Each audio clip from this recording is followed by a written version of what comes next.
Do what I say or you will die. Yeah, This pretty much. disgusting thing I'm asking you to do, guess Yep. what? If you don't do it, you're going to die and your son is going to die.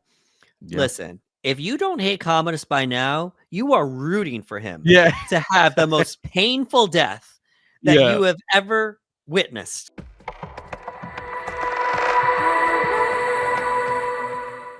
Hello, friends. I'm Anderson Marchak, And I'm Ricardo Segura. and we are the Panel Bros. Welcome to the panel. Welcome to the panel. Yeah. Well, here we are. Mm-hmm. As of this recording, it is late November, early December 2024, and a certain movie is making the rounds right now. It has some critical acclaim and financial success, so it gave us the perfect opportunity to do a breakdown for the movie that we're going to do today. And it was directed by Ridley Scott. Oh, yeah. I believe Sir Ridley Scott. Yeah. And released May the 5th of 2000. Today, the Panel Bros are going to be doing a breakdown for Gladiator. Man, dude, Gladiator. This is one of those movies when Ridley Scott was just on fire, man. Like, Yeah. this is a testament to how great of a director Ridley Scott is. This movie came out in May 5th, 2000. So I wasn't even 13 yet. I was 12 years old. I saw this in the theater with my dad. And it's one of those movies that we talk about that leaves a long-lasting impression. That I remember seeing it in the theater.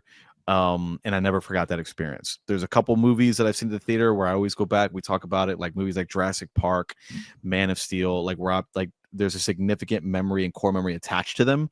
And Gladiator is one of those movies. So when you were like, hey, Gladiator 2's in theaters, you want to tackle Gladiator? I was like, absolutely. Just any reason to watch it again. Because it's been a few years since I've seen it.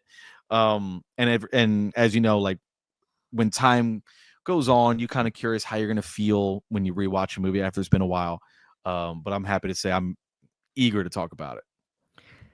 We like talking about movies that may not get as much love, so we like putting a focus on them. But it's fun to talk about blockbusters, and movies with critical acclaim and such as well, because these are the movies that helped us fall in love with movies. These historic movies over time. So I think it's good that we show them love too. We can't forget about them just because everybody loves them. Yeah. So Yeah. but since part 2 is in the theaters, having quite the run, it was just a perfect opportunity for us to do the breakdown. And I will say this, I picked up on a lot. Oh man, for this rewatch. There's and we're gonna break it down, obviously, but there's a lot going on in this movie. There's a lot going on, but it never feels like too much. You know what I mean? Like, it doesn't feel like it's overstuffed. Everything works within the context of the film. So I'm looking forward to break down, all the intricate parts of it, whether it's the characters, the story, and whatnot. Again, the best word to describe it is eager, because man, what a movie. Yeah, there's a lot going on. Oh yeah. There's absolutely a lot going on, but I don't want us to get into Gladiator 2 too much, obviously, because it's still in the theaters, and we don't want to spoil that experience for people. But for those of you that, well, we're hoping you've seen Gladiator. Obviously, you wouldn't be, listening to us right now. But if you haven't seen Gladiator 2 yet, please watch Gladiator 1 before you go, because it just lays the groundwork so much. And let's save that for the we'll say breakdown. Yeah, I'll save it for the breakdown here. So, alrighty, let's get started. Yeah. Alrighty, here we are with our opening scene. All right, we see the hand going through the wheat. Yep. And we see our lead walking through the field. Static shot on his face. We see a bird. It's very calm, very soothing. And we have the score playing in the background. And then finally we shift to the battlefield. We see all the soldiers, and Maximus, he just keeps reassuring everybody around him, Yep. And before the battle starts, he does something that he will go on to do for the rest of the movie. He gets some dirt and he rubs it in his hands. And then he says a phrase that he continues to say throughout the movie as well. He says strength and honor, and then repeat it Yeah. back. Strength and honor. Starts dropping these lines. So this movie had a lot of great lines. Oh, it's so many. Yeah. What we do in life echoes in eternity. And then we get this battle scene, and we get to see Maximus in action. So that's our opening scene there. It's a great opening because right away we get to see just how great of a general Maximus is, with his peers around him, with the soldiers around him, the way he takes action, and just being a leader with his words. You know, as you mentioned, there's some great dialogue in this movie and some great quotes, and you know, a great leader knows how to inspire his soldiers and whatnot, and just the way he carries himself amongst the soldiers, you can feel how much they respect him, they honor him.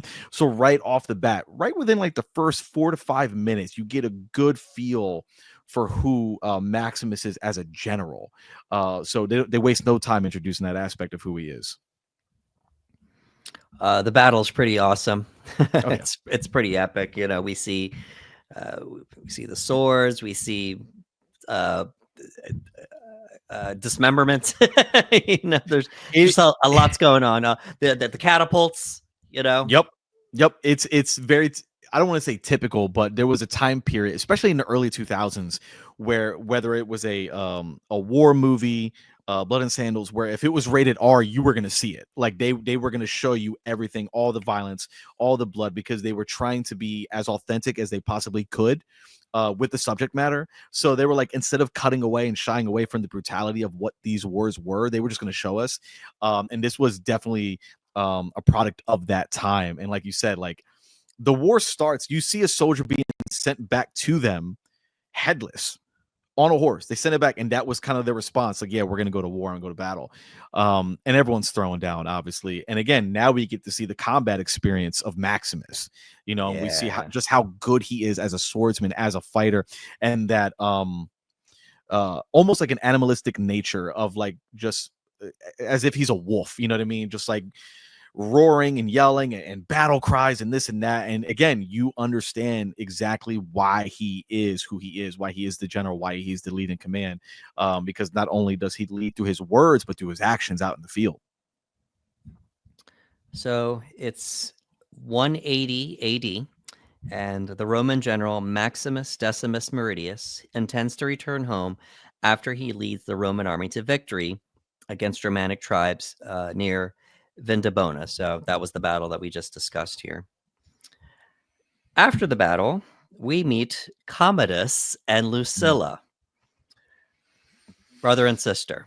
Yeah. They are discussing who their father will pick as his successor. Very quickly, we realize that they are very close for brother and sister. Yep. He even asks her for a kiss before he leaves. And she blows him a kiss. And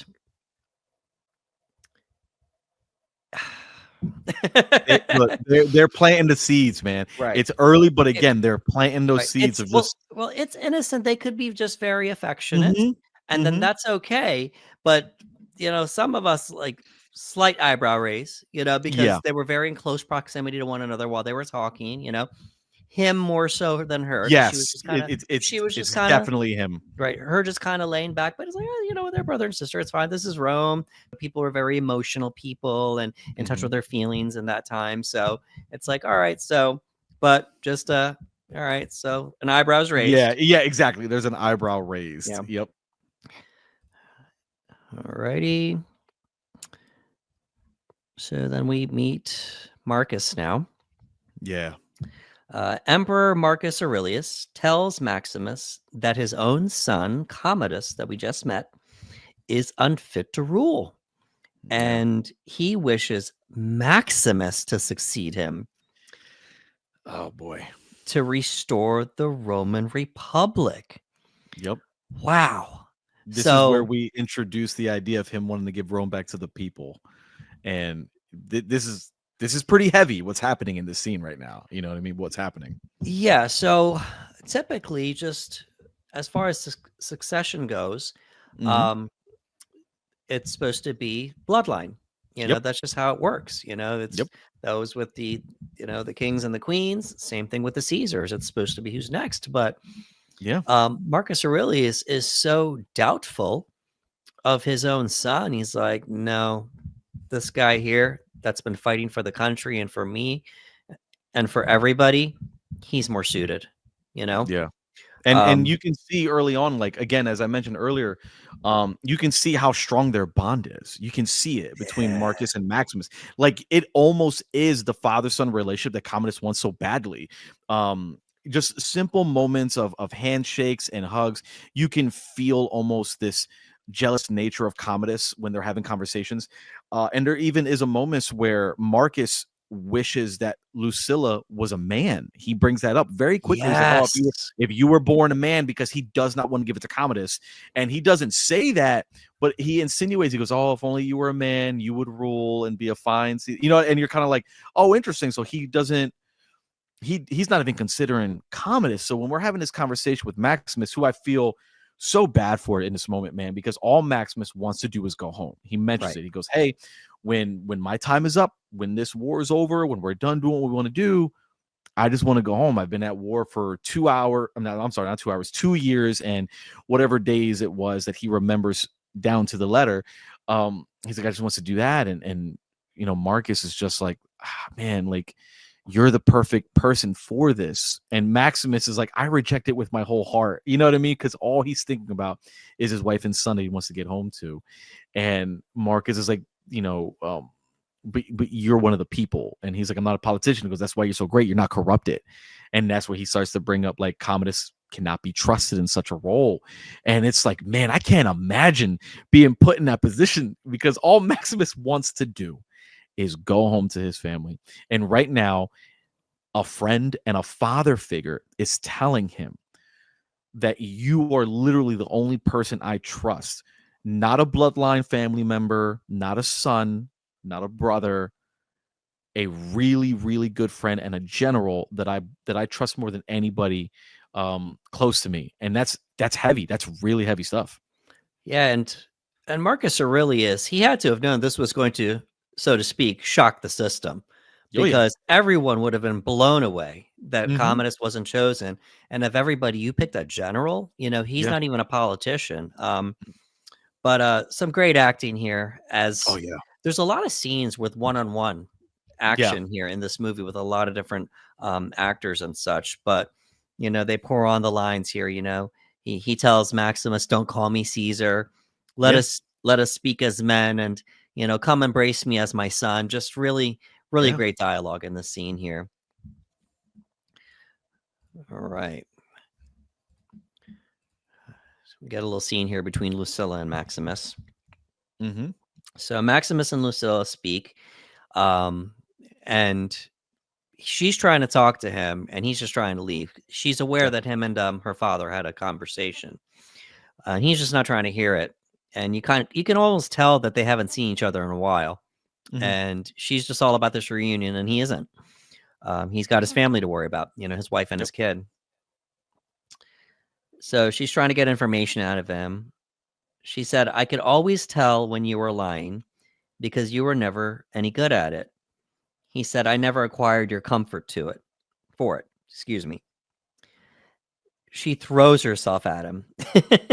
"Is it so terrible to see me again? Will you serve my brother as you serve my father?" He says, "I will serve Rome." And they go on to have another exchange here. He said, "I was sad to hear of your husband's death. I Yeah. hear you have a son." She says, "Yes, Lucius. He's 8." And he responds with, "My son is nearly 8." Mm-hmm. So it is clear that Lucilla and Maximus do have a history here. Yeah. And some seeds are being planted here. Great scene. Oh yeah. Great scene between the two of them. Again, you got Russell Crowe, who's a powerhouse, and you got Connie, who's playing Lucilla, is also a powerhouse. And again, as you mentioned, there's a lot of great scenes between just two people having conversation. And again, they're planting some seeds. We're starting to understand that there was some sort of relationship between them. We're not exactly sure exactly, but we know that there was something. Again, she's like, is it so bad to see me? You were never really good at lying. things of that nature, and comparing their sons' ages is kind of like, oh, okay, like there might have been something between those two that is no longer there, because again, now he is with his new wife, and even she believes that Commodus will be chosen. She has no Right. doubt at this point. She's like, will you serve my brother the way you serve my father? Because I will serve Rome. So again, as of right now, the only person that has this heavy information is Maximus. He's the only one that knows right now that Marcus is essentially choosing him to be his successor. Right. Angered by his father's decision, Commodus secretly murders his father. So after breaking the news to Commodus, he lays on a guilt trip to Marcus. Commodus does. Super melodramatic. Joaquin Phoenix is just laying it on thick here. And Marcus responds with some melodrama. It's in the script. To be fair. Your faults as a son are my failures as a father. Yep. Full on hand Shakespearean acting here, These end up being the last words of Marcus. He hugs his father, and while he's hugging his father, he smothers him to death. Yep. And he's crying. So one has to wonder. I mean, we eventually find out. Well, we find out a lot about what type of person Commodus is in the scene alone. Oh, yeah. But he's already crying. Yeah. Before he even kills his father. Yeah. And one has to wonder, are you crying because you're killing your father, or are you crying because your feelings are still hurt? Yeah. Commodus is an interesting character because, and Joaquin is such a great actor. The moment Marcus tells him that you will not be Caesar, I'm going with Maximus, Commodus's heart just breaks. Just you see his eyes watering up greatly, and he's trying to keep it all in. And Marcus is like, why do you hate me? Yeah.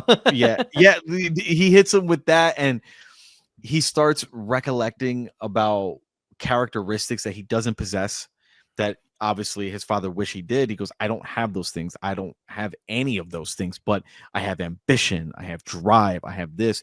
And he goes, all I wanted was your embrace and your hug and to be held.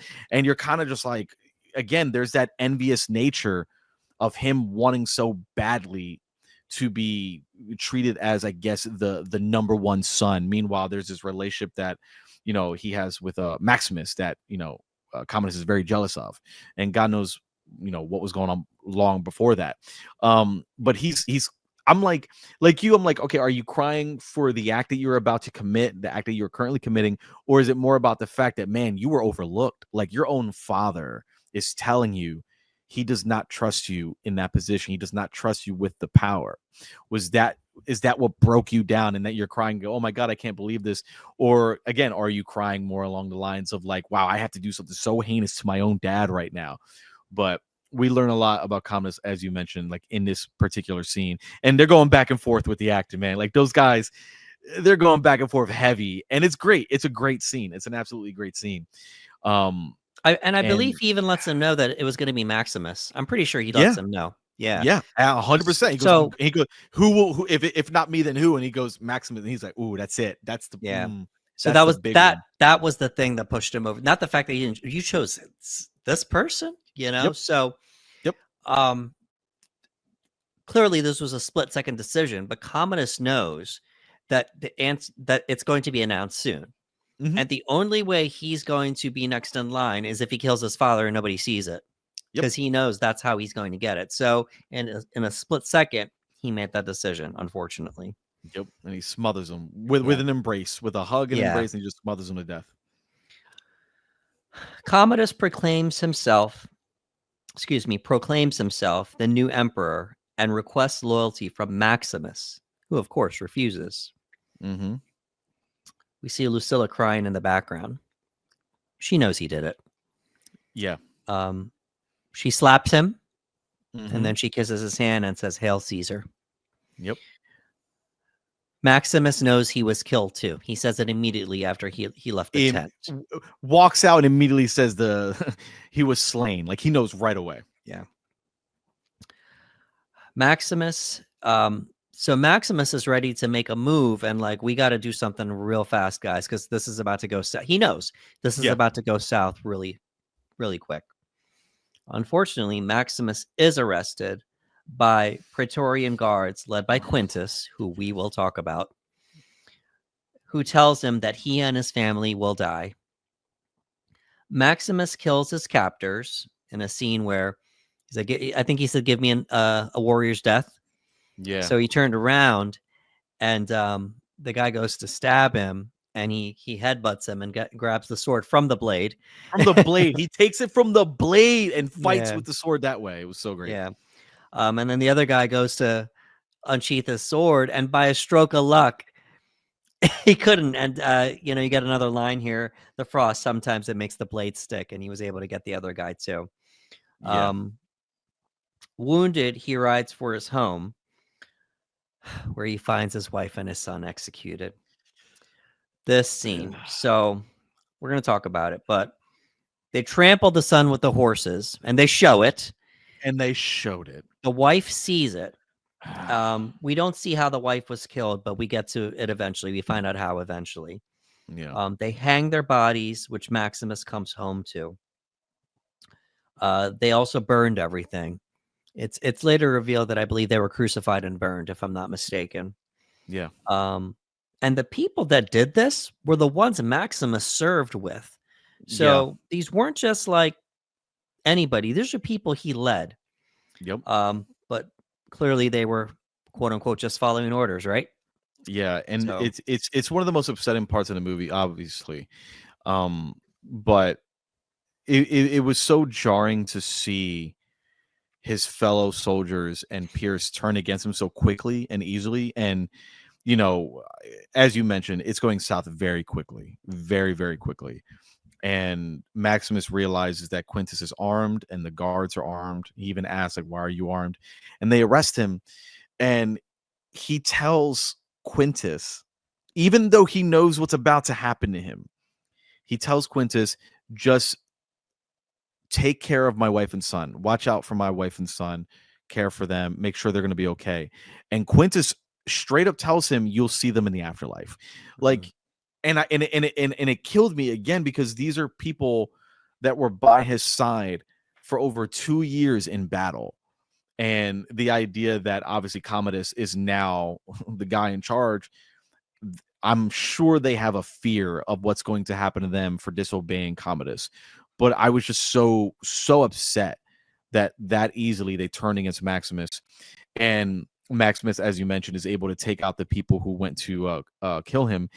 And he takes this long journey, and you see his hair is growing, his beard is growing, and he's taking this long journey alone with his horses. And one of the saddest things about the scene is you see his wife and you see his son, and they see soldiers and horses. They have no idea what's coming.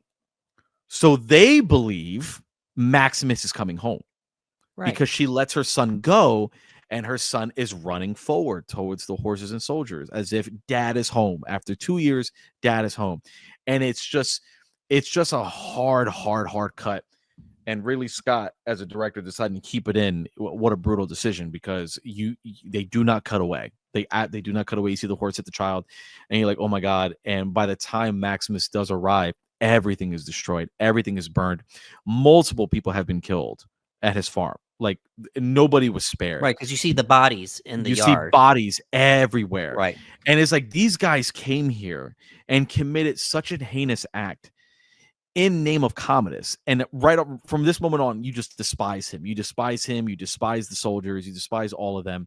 And Russell Crowe gives this heartbreaking performance where he's crying and he's kissing his wife's feet, and it's brutal to watch, man.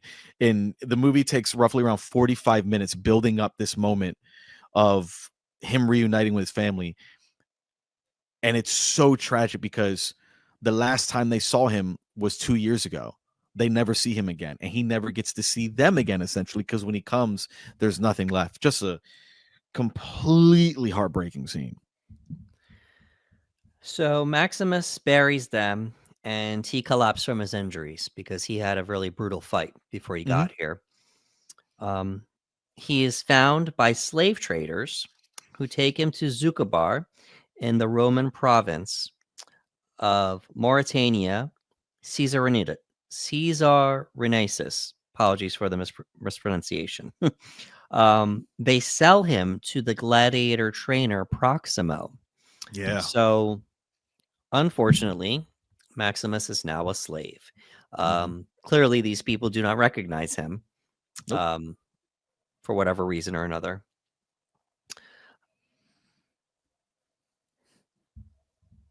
They go down the line and they're trying to see who the best people here that could be fighters, one of them says, I was a hunter. And then they look and they see the tattoo in his arm. It's like, oh, look, he served. Maybe he's a deserter. Maybe. Yeah. So it's like, all right, well, it doesn't matter now. He's ours now, Yep. And he throws the sword because he doesn't want to fight this guy. And he's just taking hit after hit. And then Proximo's like, now hold up. He'll get his chance. He just from that, he's like, no, I know this guy he's just holding back, So fast forward to the first fight. And everyone now sees what Maximus can do because now you're fighting for your life. You're not fighting for Proximo. You're fighting to survive. So with his partner chained to him, they take out everyone. And he didn't even fight during the training, but just Proxima just knew something. Just seeing that tattoo was enough for him to believe in Maximus. Yeah. All righty. Very quickly, things start escalating. So Maximus reluctantly fights in local tournaments, and his combat skills help him win matches and gain popularity very fast. Yeah. He earns the nickname the Spaniard. Yeah. And we get to this epic battle scene here. All the gladiators are lined up in the tunnel. None of them are going out. It's just Maximus by himself. And he easily goes through the other gladiators by himself. He gets the two swords. Then we get the beheading scene, the infamous beheading scene. Yep. He throws the swords into the stands. Some more infamous lines here. Are you not entertained? Are you not entertained? Is this not why you are here? He spits and he walks out, and they cheer even louder. Yeah. Spaniard. They were cheering before he came in, and they're cheering even harder as he leaves. What an awesome moment. He's the rebel, man. Like they're so used to this idea of Gladiator, where they go in there, they fight for their survival. Some have an arrogance after winning so many, and you can see there's a lot of pride in these gladiators that have become champions. And he kind of has this attitude of just like, I don't want to be here, I don't want to do this, but I gotta fight to survive. You guys, this is a game to you, this is life and death to me. And he lets them know that. Again, I love when he threw the sword at the stands. Like, it's just such a small moment where he's doing everything and he's like, and he just throws it, and everyone's like, oh my god, like everyone's kind of taken back at this rebel. And him yelling at them was awesome. This was all over the trailers. Everyone knows this line. Are you not entertained? Like, it's such a significant part of the marketing when it came to Gladiator. And again, it's kind of like he's holding the mirror on everybody and like, this is what you are. This is what you like. And it's so different. It's so odd that people can't help but get behind him. It's almost like, for any wrestling fans, it's almost like the Stone Cold Steve Austin, right? Like, it's the rebel, it's the BA character of just being like the guy who's there, he kind of makes his own rules, etc., etc. So there's that type of persona with Maximus. And, again, to many people, this is like the highest form of entertainment. And now they've got this guy coming in here known as the Spaniard. Not only is he really good at it, but he's got this attitude with it. So people are just like, they can't help but cheer for a guy like that. And again, we've seen Maximus fight as a soldier, but seeing him fight as a gladiator is just that much more intense, because obviously there's really no rules to this. It's just merely for entertainment. He's like, no, it's kill or be killed, and I'm not ready to die, not yet. I thought it was so cool. Just an introduction here. He just went through these guys like it was nothing. I mean, and they had all their armor on them, and he barely has any armor on, but just one sword, you know, and then by the end he has the two, but that's just to do the killing blow at the very end, you know. So such an awesome scene. Back in Rome, Commodus organizes 150 days of gladiatorial games to commemorate his father and win the approval of the Roman public. So the Romans already, they're not accepting him because they didn't accept him before. How are they going to accept him now just because his father died? So he's doing something to kind of honor his father, to maybe manipulate the people into loving him. Upon hearing this, Proximo reveals to Maximus that he was once a gladiator who was freed by Marcus Aurelius, and advises him to win the crowd to gain his freedom. He tells him, he says, you're killing these guys just fast. It's not just about killing them fast. It's about winning the crowd. You could kill these other guys and win the battle, but it's more about winning the crowd. You're not going to be free until you win the crowd. So they have a really great exchange here. Maximus laughs. He says, you knew Marcus Aurelius? And he says, I didn't say I knew him. I said he touched me on the shoulder when he granted me the freedom. He touched me on the shoulder once. Yeah. And he said to him, Maximus, I too want to stand in front of the emperor. Who we know is now Commodus, the man responsible for having his wife and child killed. Proximo tells him, win the crowd and you'll win your freedom. And he says, I will win the crowd. I will give them something they've never seen before. It's so good, man. It's so good. I also love that he doesn't say what his intentions are. He just says, I too want to get in front of the emperor. Like it's not like I want to get to the emperor because he wronged me and I want to take his life. It's like, no, it goes, oh yeah, I too want to be in front of the emperor. And Maximus most certainly knows he will die, but at least he's taking Commodus with him. You know, that's all he cares about at this point, and rightfully so. He befriends Juba, a gladiator from Carthage, and Hagen, a gladiator from Germania. Juba is in a breakout role, Jaimin Honsu. Love that guy, dude. Love it. Love him. Yeah, we got a great scene here where they discuss the afterlife, where they will see their family again. And he tells them, you will, but not yet. Not yet. Not yet. Not yet. It's so good. It's so good. We get another weird scene between Commodus and Lucilla. So now things are starting to amp up. He states he wants to dissolve the Senate. And they're just like, back and forth. They're having banter. And she talks about, are you still afraid of the dark? He says, I am, Yep. He asks Lucilla to stay with him tonight. And she says, I won't, whatever that means. Yeah. And then he says it again, then kiss me. And he leans in for a legit kiss. And at the very last second, she bends his head and kisses him on the forehead. And then she leaves.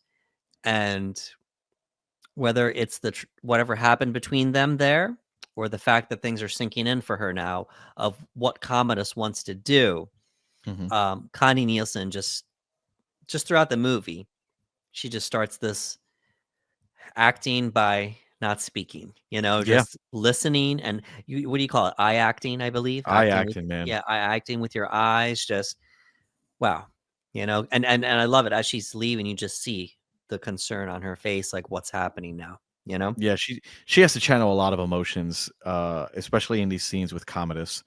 And again, they're setting up some things. It's the way she responded when she says, I won't. It didn't seem very okay. So she asked him, are you afraid of that? He goes, I am. He goes, would you stay with me tonight? In another movie between siblings, that could be an innocent conversation. That could be, hey man, like I don't want to. Would you stay with me tonight? And a brother says about like, yeah, sure, I'll stay. Like no big deal. But the way she responds, like I won't. Again, they're starting to open up a little bit more, insinuate, and then again when he goes for the kiss. Correct. And when she pulls his head down, she's the one that pulls his head down to kiss him on the forehead and walk away. It's kind of like, Commodus, what are you doing? Right. So, and at this point in time, let's look at context here. Maybe this isn't the first time this conversation has happened. Yeah. He's not out of this affection towards his sister is not out of nowhere. She knows, Yes. she knows, but um, but benefit of the doubt, maybe it wasn't until his father died that he didn't start turning it up to this level. Now we don't know. Oh, okay. That is Maybe possible. that could be one way of looking at it. That could, because now that the father's not in the picture now, especially now that he's the head guy, like he feels maybe he can really start to push this a little bit harder than he ever has. And she's aware, 100%. She's aware, because again, it's the I won't. Again, Right. it was immediate, like no, not like oh no, not tonight. It was like I won't. I won't Right. do that. Right. Very weird. Very weird. So, and it gets worse. Yes. We have a short scene between Lucius and Maximus. He calls Maximus over. They start talking. It's nice. It is a nice scene. They have a small exchange, but this is where Maximus learns that Lucius, who he is, that who's your mom, Lucilla, and in turn, Commodus will be there. Yep. So, well, he didn't say the mom. He said the name of the father. I was named after my father, Lucius. He's like, oh, and then from there he realizes that Lucilla and Commodus will be there. So, yeah, it's a good scene. I like it. It's one of those character traits I like, especially for a character like Maximus, who we've seen go into Gladiator games, be a fighter, but the moment there's a child character, there's like this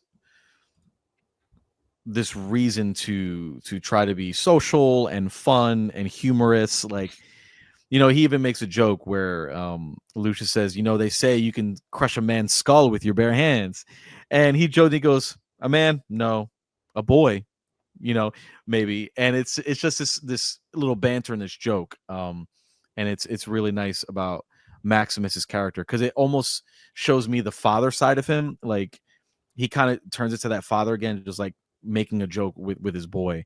And as you mentioned, he was kind of surprised at the fact that Lucius would be at the games to watch these things. And that's when he mentions like, oh, like, yeah, my uncle says, it makes me stronger to be here. And he's like, oh, and what does your father think? And he goes, my father's dead. And then he starts to put two and two together, and you can see the eyes turning. You can see Russell Crowe's eyes kind of kicking into gear. And Maximus is like, oh, wait, oh, I know what this means. Like, that means Commodus will be here today.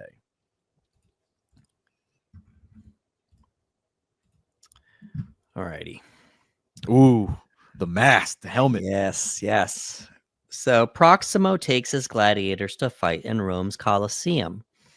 Disguised in a masked helmet, Maximus debuts in the arena as a Carthaginian in a reenactment of the Battle of Zama.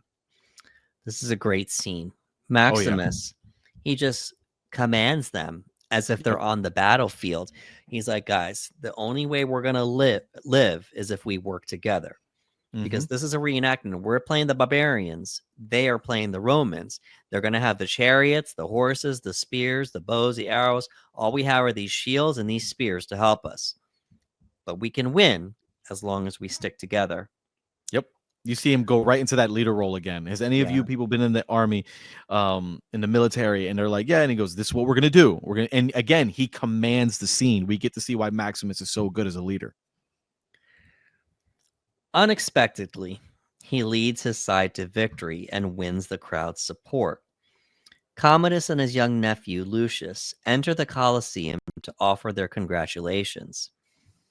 Seeing Lucius, Maximus refrains from attacking Commodus. He grabbed a blade, like I want to say like the head of a spear, arrowhead. Yeah. I think it was an arrowhead. Yeah, he grabs it. He's ready to do it. He's ready to do it. Lucius runs out. He's like, crap, I can't do it now. Yep. So Maximus refrains from attacking Commodus, who orders him to reveal his identity. Maximus removes his helmet and declares his intent to seek revenge. So let's break this down here. When he removes his helmet, the guards recognize him, and Lucilla stands up with concern because now she sees who it is. At this point, she thinks he's dead.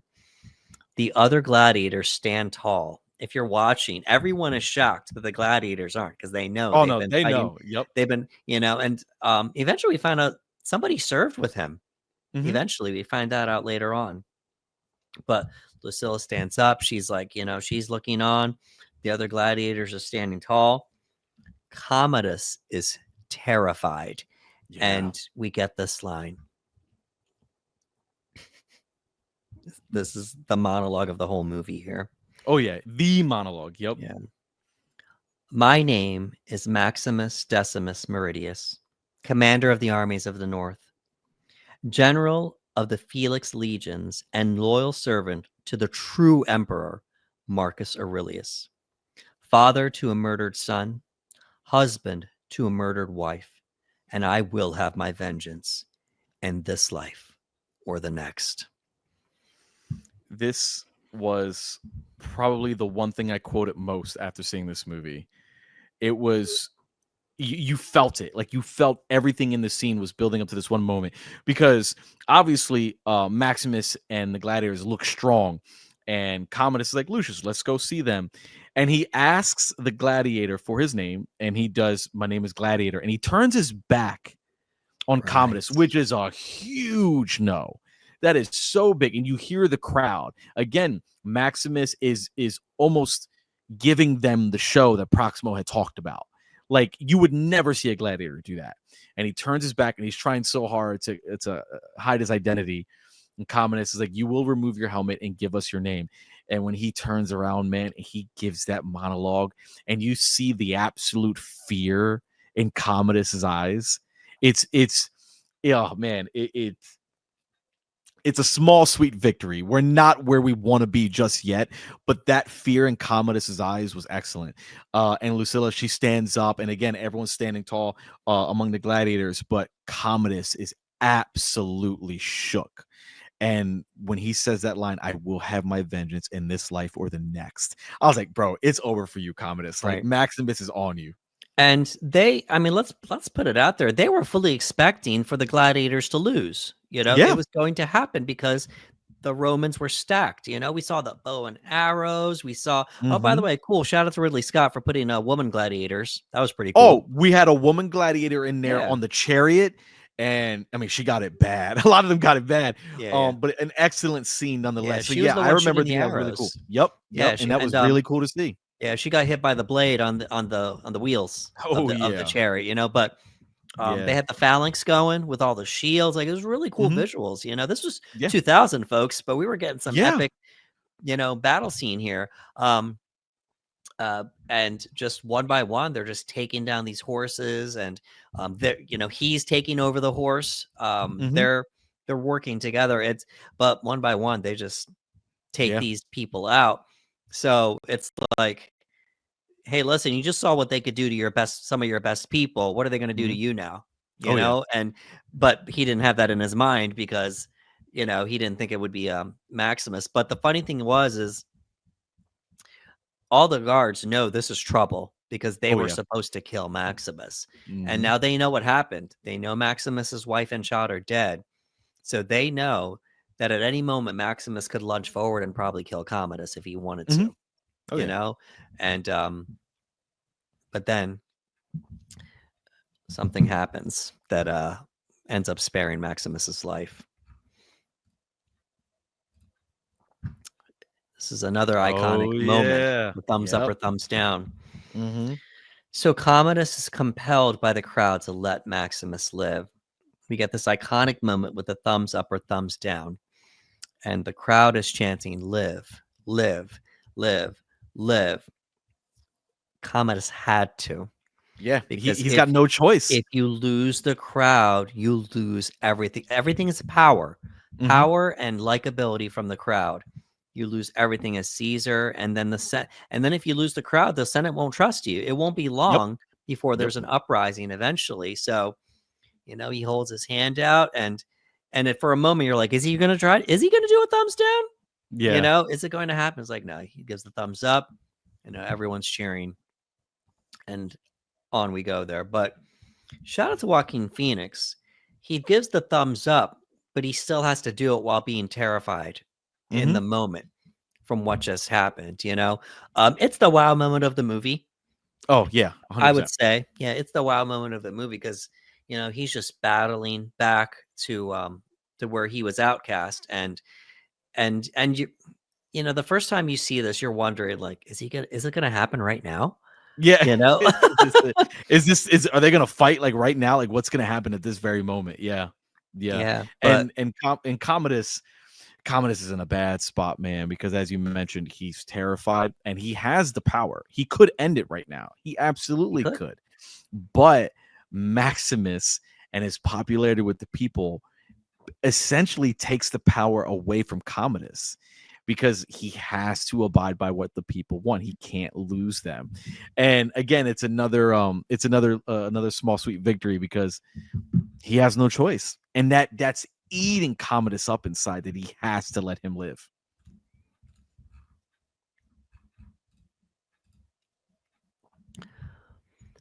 That evening, Maximus is visited by Lucilla, who we know now as his former lover and obviously Commodus's sister. Yeah. Distrusting her, Maximus refuses her help. In this scene, it is very clear how much history these two have. He tells her his family was burned and crucified while still alive. He says to her, I wept for your family. Excuse me. She says to him, I wept for your family. And he's just coming back at her each time. As much as you wept for your father, Yeah. you know, that you sat back and let happen. And he has tears in his eyes the whole time this is happening.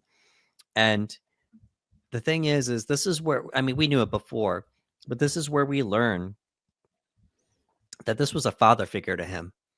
You know, this was not only a friend, but a father figure to him. And he's looking at her with disgust. You know, he feels she sat back and let it happen because she enabled Commodus to get in that position, you know? And she says, I wasn't a part of it. I have lived in fear ever since that day. And then she turns on the waterworks here. Does my son have to die before you can trust me? And then that's the part where he's like, damn, you're right. Yeah. You know, I don't want your son is innocent. I don't want him to. I still don't trust you, but we can't let your son die. You know. Yeah. It's a sad situation, and we all understand why Maximus is as furious as he is, and almost feeling like she stood by and let this happen because clearly at the beginning, as we saw, Maximus was ready to set a plan in motion. Like he knew that something was afoot, something was wrong. He knew that Commodus more than likely murdered his father, and had they had been successful, Maximus with Lucilla and with everybody else, they might have been able to take care of this. And like Commodus murdered his father. And it never got to that point, unfortunately, because Quintus and all the soldiers jumped immediately when Commodus said to jump. And to know what happened to his family, there's still a lot of rage and anger and sadness. So I understand why he's lashing out at her. I absolutely understand. But as you mentioned, she kind of brings it down a bit when she mentions her son. It's like, does he have to die for you to trust me? And he's like, that, you know what I mean? Because he knows what it is to lose a child now, and it's just kind of like, yeah, we can't let that happen. Commodus arranges a duel between Maximus and Tigris of Gaul, an undefeated gladiator. Several tigers are set upon Maximus. But once again, he prevails. Dude, once again.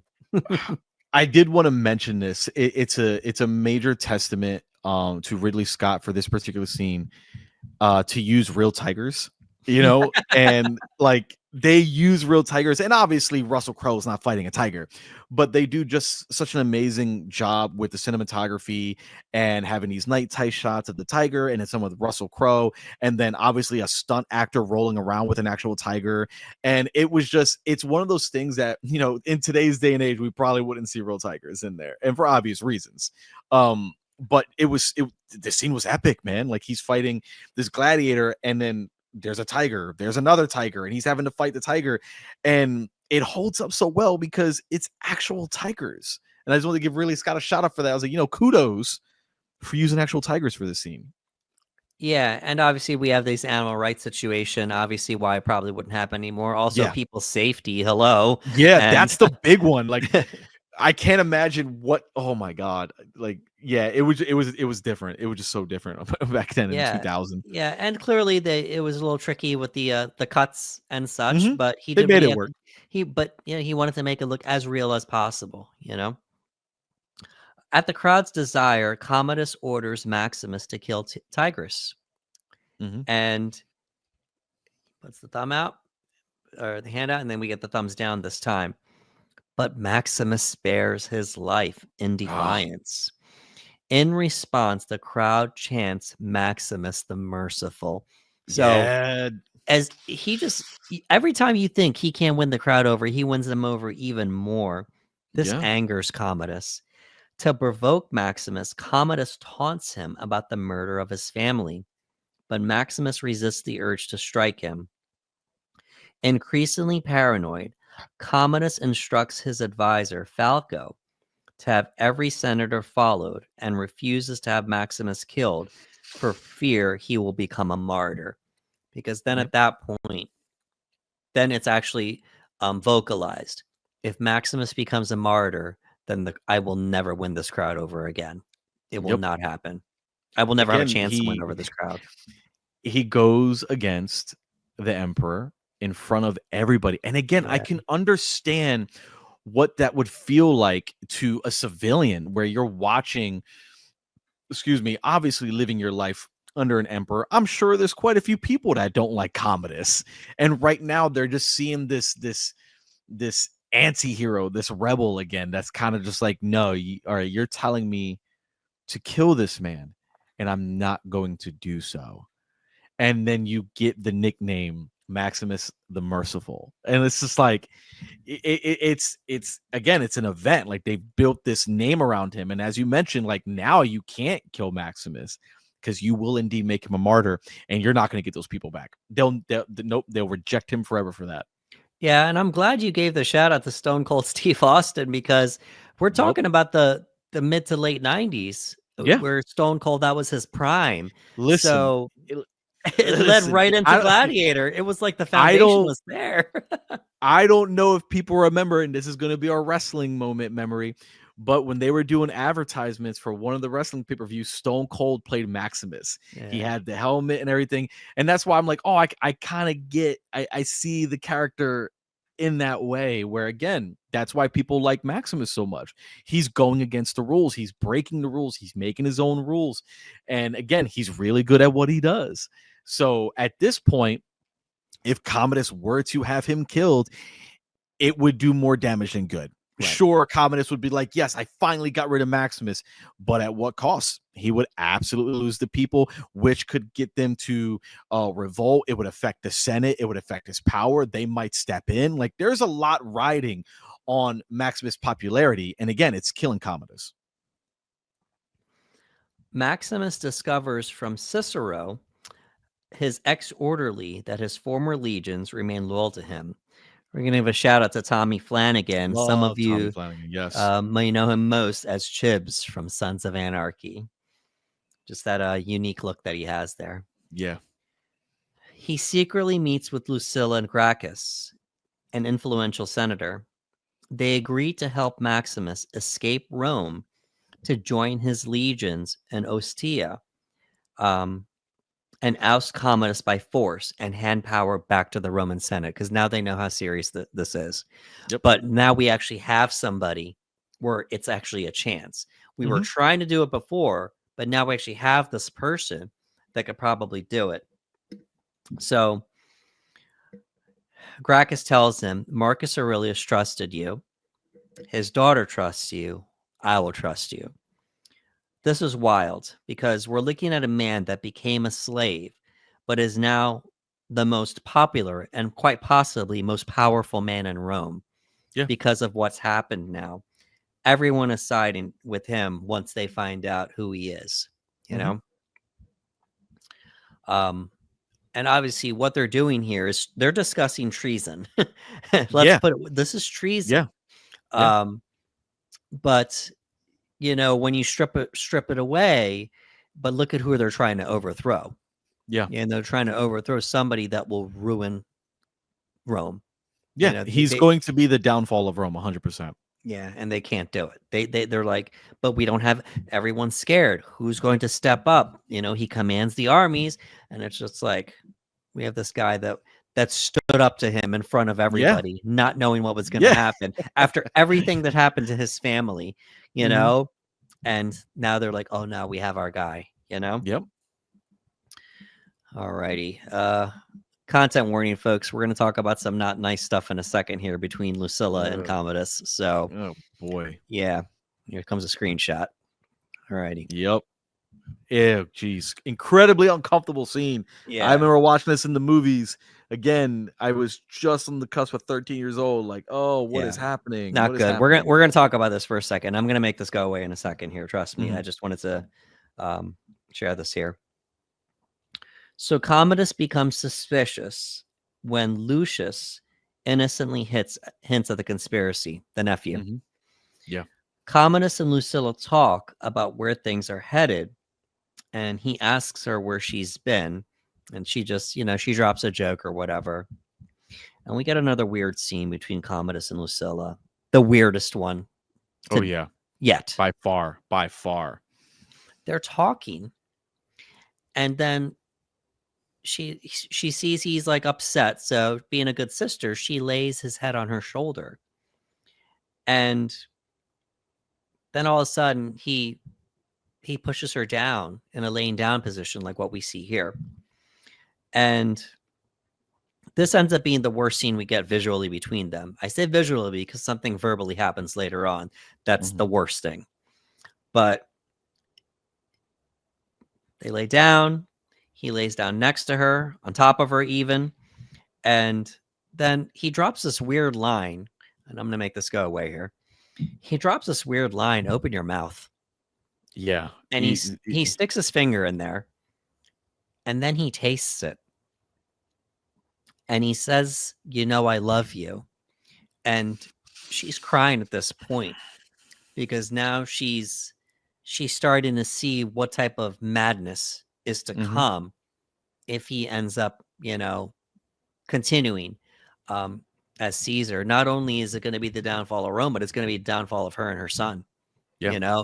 We don't know to what extent yet, but she can't fight back. She can't do anything. It's Caesar. It's her brother, but it's Caesar as well.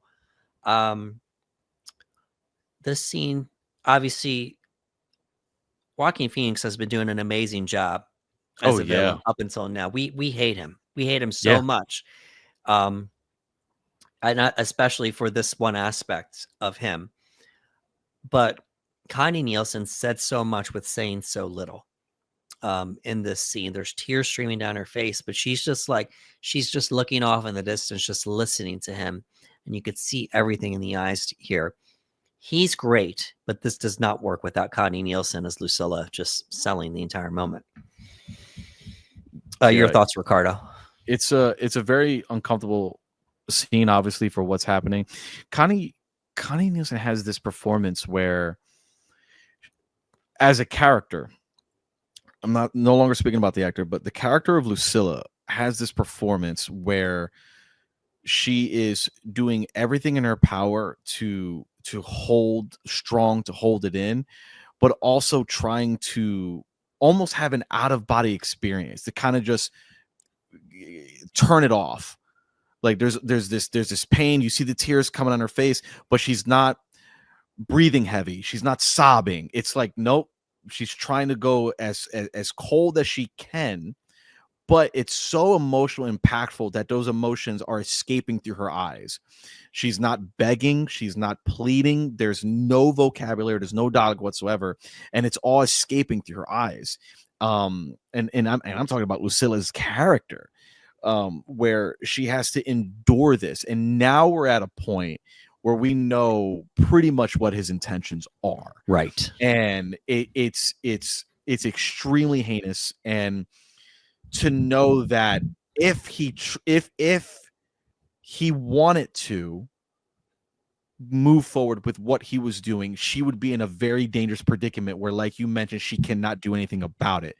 And there's this fear, there's this horrifying take where, there's this vulnerability where she can't do anything.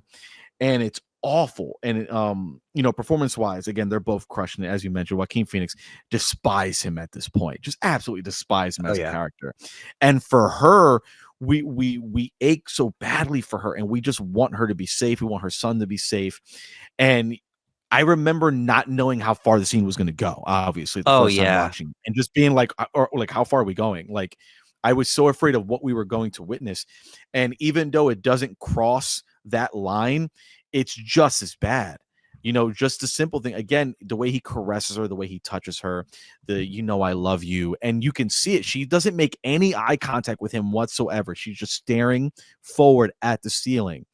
And luckily, very, very, very luckily, he pretty much falls asleep. He pretty much just kind of lays his head down and very, very, like, almost as if she doesn't want to wake him. She kind of just very nonchalantly just kind of sits forward and walks away. And it's an extremely, extremely uncomfortable scene. And as you mentioned, like, we learn more and more about Commodus. Just when you think you can't hate him anymore, you learn more about him and what he's willing to do. And it's just like, no, we've got to get them out of here. We've got to get Right. her out of here. We've got to get Lucius out of here. Like, this, whatever plan they have in motion, they have to set it like right now. Right. And it's been hinted at the whole movie, but now we just go Yeah. for it here. Now we Like, we're just go there. for it. He essentially assaults his own sister. Let's just put Yeah. it out there. You know, Yep. let's just put it out there. And like you, the first time you see this, that's what's going through your mind. Like, what are we doing here, people? Yeah. Like, What? yep. How far is this going to go? Like, we've seen it hinted at the whole movie, but now we're doing this, and um, some may feel that this went too far, you Mhm. know, and but we needed it. Excuse me, we needed it because we needed to see how disgusting of a person Commodus is and how far he's willing to go. Not only um, to rule as Caesar, but to give in to his awful desires and what Yeah. he wants uh, selfishly, Yeah. selfishly and um, I don't even know, disgustingly, Yeah. let's use the right words here. So, but once again, great work from Joaquin Phoenix, but it doesn't work half as much without Connie Nielsen selling it. Yeah. So kudos to her. Just this scene with Lucilla is it's incredible. Yep. You feel for her. Absolutely. You Like, feel for her. we have seen limbs being cut off. We've seen murder, deaths. We've seen all of it. But this is one of the most tense, uncomfortable scenes in the entire movie. Easily. Yeah. And in a way, throughout the movie, it's almost like when Maximus says, like, you sat back and let it happen, you enabled your brother. It's almost like, yeah, you kind of did. Mm-hmm. You knew he would, if he had the choice, he would have murdered, your father, but you sat back. And it's almost like, yeah, I'm kind of sided with Maximus, but that now you kind of see, no, she's just been surviving. Yeah. She's Yep. just been trying to do what she could do so she and her son doesn't die. That's Yeah. pretty Like, much it, she's all about protecting her son. The fact that she was willing at that moment to kind of not fight back, nothing, just kind of stoic and Yeah. just deal with that inner turmoil and all the emotions flooding out through her eyes. It's like, man, like, I think survivor is the best word. Like, she's a survivor. She's doing what she has to do to survive and protect Lucius at this point. And it's the worst thing imaginable. Right. The Praetorians arrest Gracchus, and Lucilla meets Maximus at night to arrange his escape, and they share a kiss. They have a Yeah. romantic moment. Um, Commodus threatens Lucilla and Lucius, and this is where we just go full on, just evil here. Yep. Well, we first have the scene where they do the he does the "you've been very busy bees," talking Yeah. about that, Yep. just full on evil, just villain. With Lucius there, Yeah. Lucilla knows what he's talking about, but Lucius has no clue. So we shift, and then they have a scene where Commodus demands that Lucilla provide him with an heir. Mm-hmm. And then he gives one of his stand-up monologues in the movie. Oh yeah. Commodus says, "And as for you, you will love me as I have Excuse me. And as for you, you will love me as I have loved you. You will provide me with an heir of pure blood, so that Commodus and his progeny will rule for 1,000 years. Am I not merciful? He leans in to kiss her again. So this keeps happening the whole movie.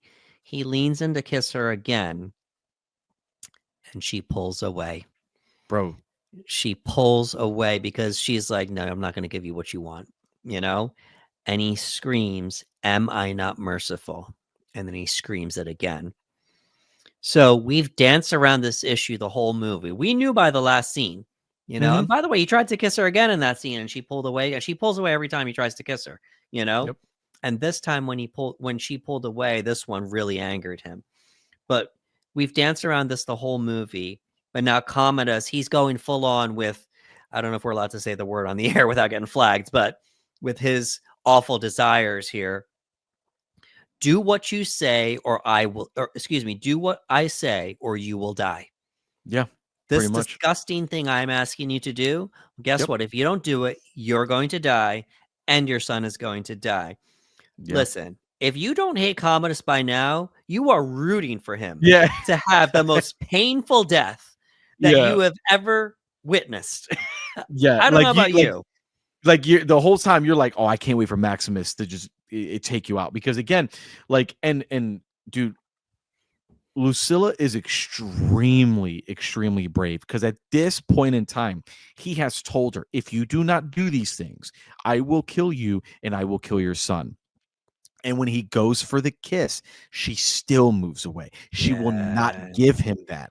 And that's what drives him over the edge. And when he yells at her for the first time in the movie, like absolutely just yells at her because it's almost like he just threatened her and the life of her son, and it still wasn't enough to make her submit to him. And again, that's extremely brave of her, and strong-willed of Lucilla as a character, that she's crying, tears coming down her face, knowing what this could mean, and she still does not give it to him. And he makes sure she does not have an out, no matter what she does. He even says, if you try to do the honorable thing and take yourself out of this by taking your own life, I will still kill him. So even if you try to take yourself out of the equation thinking, oh, if you can't hurt me anymore, I'll protect your son. No, it doesn't matter. I'll still kill your son.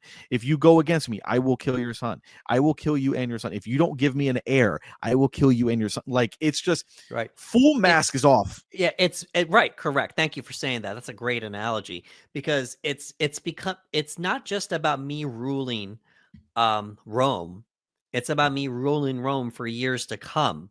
Mhm. And I could pick anybody that I want to produce an heir for me.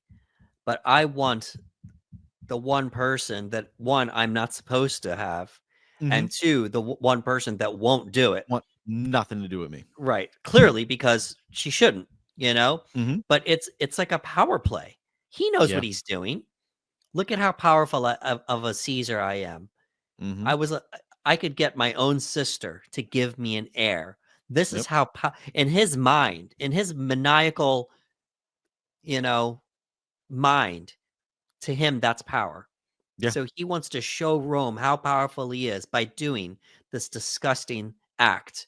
And you know, and like, let's just say he got away with it. You know Oh, how scared the yeah. people would be of him? Yeah. You Yeah. know? He's literally showing that he can do whatever he wants at that point. Right. It's Um, more than just a disgusting thing for us to hate Commodus. Yes, we hate Commodus. We hate Mhm. Commodus because of this one thing, but it's more than just a plot device for us to Oh, hate yeah. Commodus. It's to show how maniacal this leader is and how maniacal the things he's willing to go to instill fear. Yeah. You know, in the people. And he tells us in the beginning when he's talking to his father the things that he's good at. Oh, yeah. He's good at cunning, you know, Yeah. he's good at he didn't say manipulation, but that's, you know, a part. You're like, hey, listen, I'm not a warrior. Yeah. I'm not on the battlefield, but I will play mind games with you and I will win. I will beat you with mind games, you know? Mhm.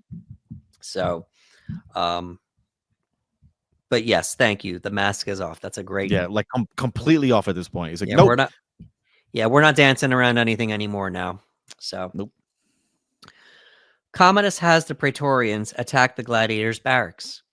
Proximo and his men sacrifice themselves to enable Maximus to escape. But Maximus is captured at the rendezvous with Cicero, where the latter is killed, unfortunately. Yeah. He challenges Maximus to a duel in the Colosseum to win back public approval and stabs him before the match to gain an advantage. We then see Maximus do the dirt ritual again, as he's done many times throughout the movie.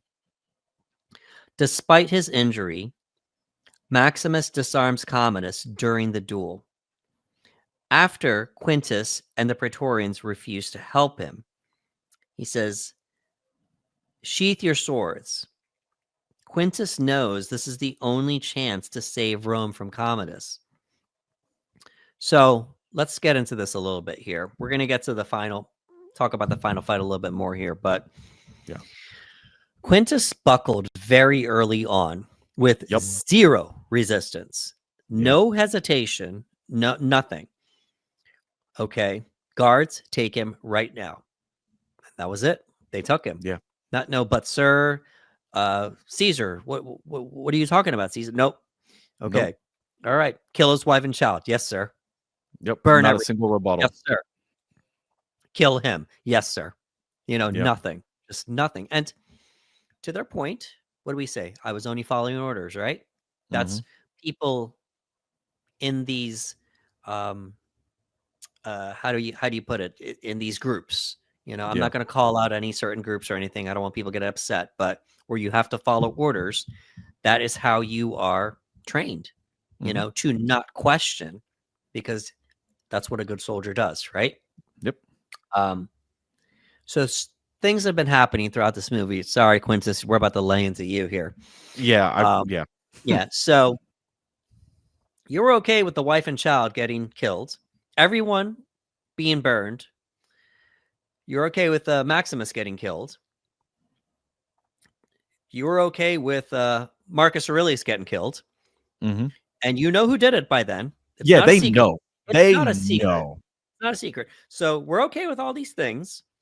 To a certain extent, I would even venture to say they know about the weird stuff between him and Lucilla. Mm-hmm. I'd be shocked if they didn't. These guys see everything. Yeah, they're around all the time. Yeah, like so that's what they do. You're going to tell me you don't know he's got this weird thing going on for his sister right now? Yeah, you're lying. You're lying if that's the case.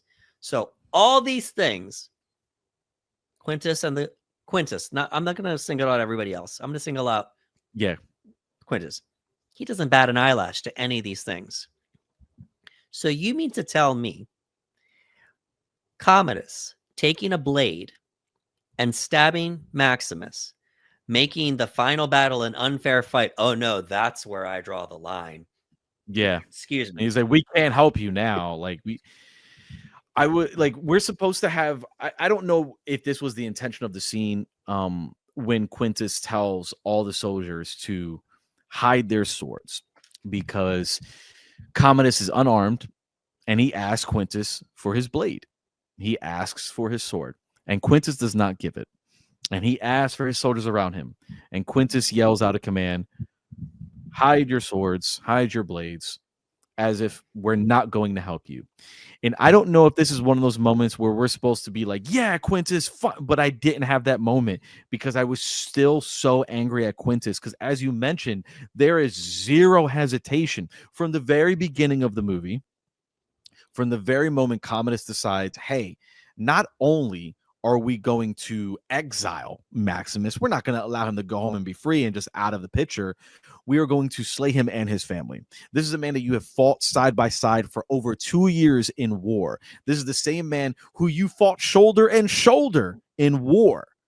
And without hesitation, it's like, oh, the new Caesar says to do this, we must do it. And as you mentioned, I'm sure the argument with Quintus would be, we're following orders. He's the new emperor. This is what we're supposed to do. I'm like, but that's your brother, man. Like, that's the guy you fought along with. That's the guy who has told you stories about his wife and son.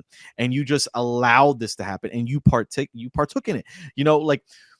At no point did you try to help Maximus. Like when they went into the woods in the beginning, they're like, all right, we're going to kill Maximus. You could have went, you could have tried to stop it, anything, but no. And you've seen everything that has happened up to this point. And now that there's an opportunity, a real opportunity for someone else to take out Commodus, someone else, it's Maximus. Oh, okay, now we have Maximus who take out Commodus. Okay, now we'll do the right thing. Where if, you know, if he and maybe other soldiers or Lucilla, like if everybody had just risen up together to kind of been like, hey, we have to stop Commodus, but nobody wanted to. Everybody was afraid for their own reasons. You know, Lucilla had her son. God knows what the soldiers had besides, we must follow orders and whatnot. It's just extremely frustrating. So what could have been a moment of just like, yeah, like he's doing the right thing now. I'm like, nah, you've let too much slide, man. You've let too much slide for me to get behind you at this point. I would have liked if it was written in the script, or maybe it was, we don't know if this was an actor decision or if it was the script, where we would have seen some type of hesitation from Quintus, or maybe even a, well, if you don't do what I say, you're going to join him. Something like that. Again, like, even at the beginning, when Maximus tells him, Quintus, please watch over my family, he's cold. He's like, you'll see your family in afterlife. Not like, Maximus, I will, or I'm so sorry. Like nothing. Like there's nothing. There's absolutely nothing. At this point, when they turn on Commodus, it's like, all right, you did the right thing, but guess what? We're not cheering you. Yeah, and it's just, it's like, okay. It's like, all right. And again, it's very much, it almost feels like,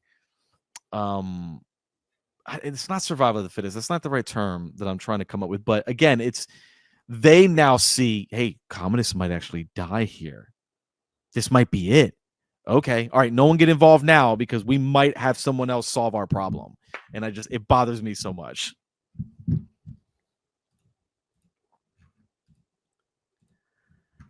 So here we are with the final fight as it continues.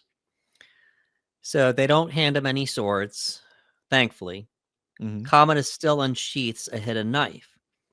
And Maximus, who's been bleeding the entire fight because he got stabbed in the side, he overpowers Commodus and drives the knife into his throat, killing him.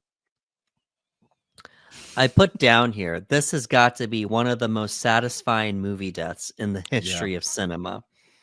The crowd is silent. You can hear a pin drop, and they're waiting to hear what Maximus has to say. Before Maximus succumbs to his wound, he asks for political reforms, the emancipation of his gladiator allies, their freedom, and the reinstatement of Gracchus as senator, the person that they wanted to be the leader. He falls down, and we have a moment here. The final moment is Maximus saying to Lucilla that Lucius is safe.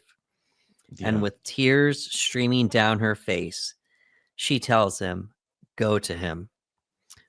Tearjerker moment, man. She says, you're home. Yeah. Cry. Yeah, dude, I remember seeing this for the first time in theaters, as I mentioned, and I cried uncontrollably. The score is brilliant, and it just it just plays up into the scene so beautifully.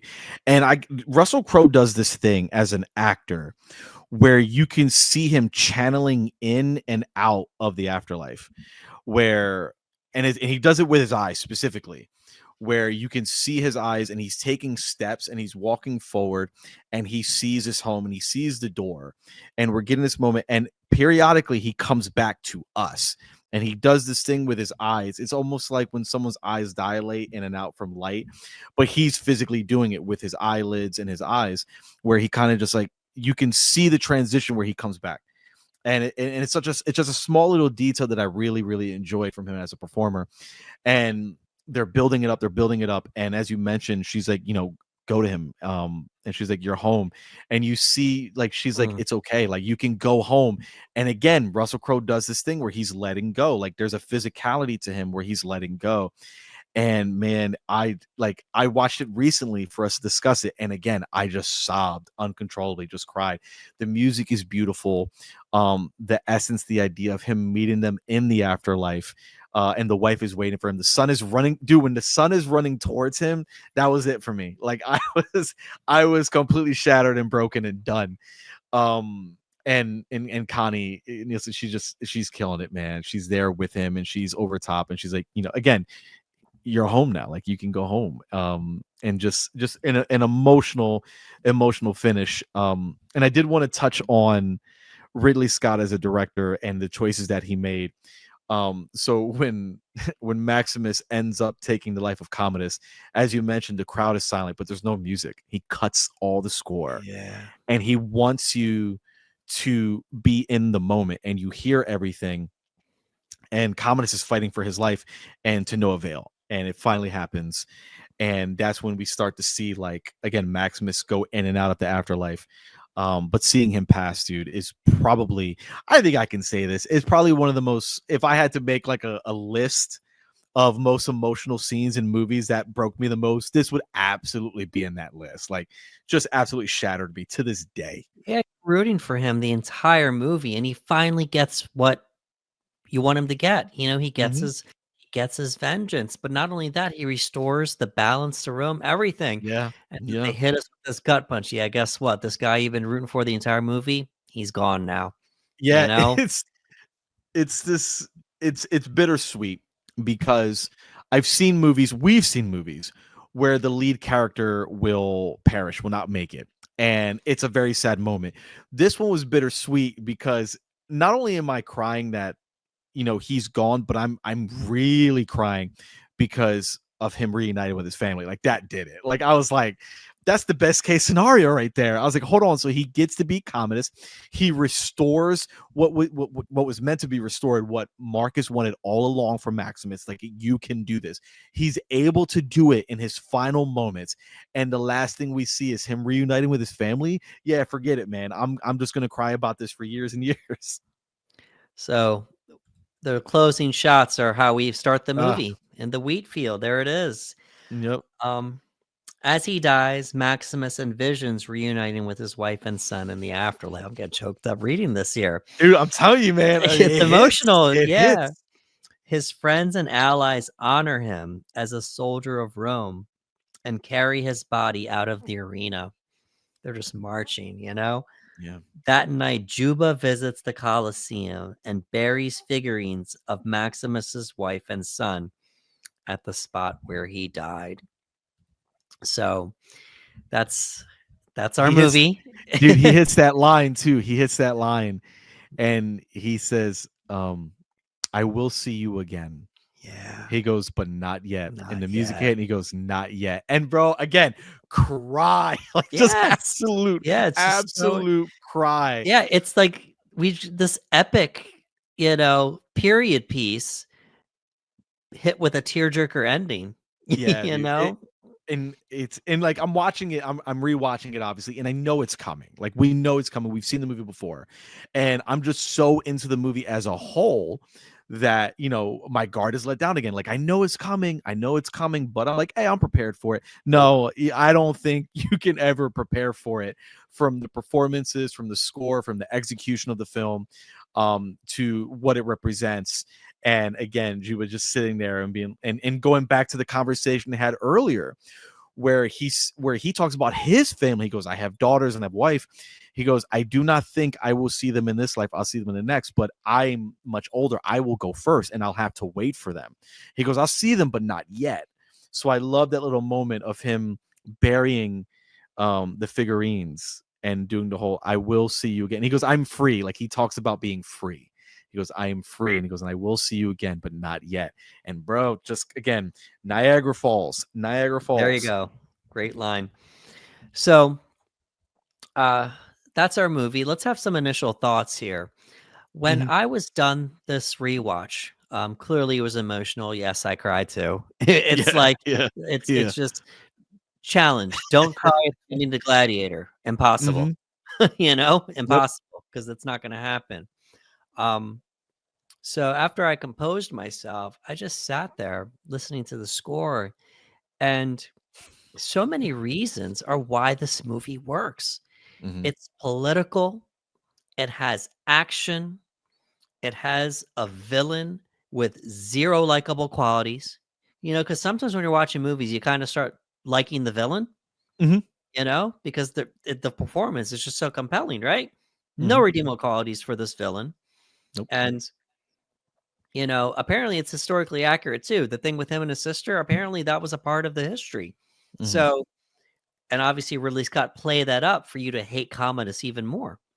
Hmm. Um, we have these wonderful performances from Russell Oh, Crowe, from Joaquin Phoenix in a breakout role, yeah. from Connie Nielsen, just all these people coming together um, to make this movie work. Yes, and the score. The score Oh, is phenomenal.